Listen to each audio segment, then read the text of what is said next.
পটল ভাপা করা শিখবে, এরকম লম্বা লম্বা করে গোটা গোটা পটল কেটে মাঝখান থেকে ছিঁড়ে দিয়ে নুন দিয়ে ভিজিয়ে রাখবে কিছুক্ষণ।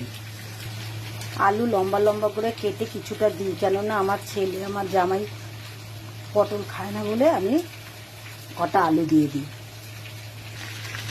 যখন পটলগুলো পুরো লাল লাল ভাজা হয়ে যাবে, ঠিক এইভাবে লাল ভাজা হতে হবে। ভাজা হয়ে যাওয়ার পরে পটলগুলোকে তুলে রাখতে হবে।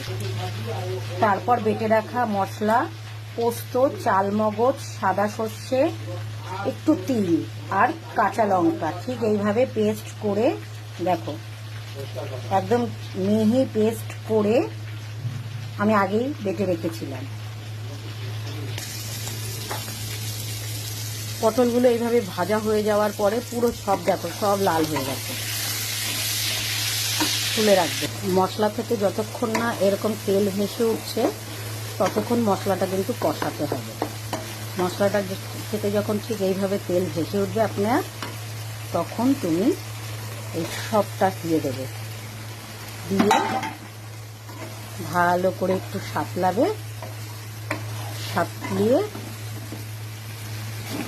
আমি কিন্তু আর এক ফোঁটাও জল দিই না। তোমরা যদি চাও যে একটু ঝোল আমি গা মাখা গ্রেভি রাখি, তাহলে তোমরা দিতেই পারো, কিন্তু আমি কিন্তু জল দিই না।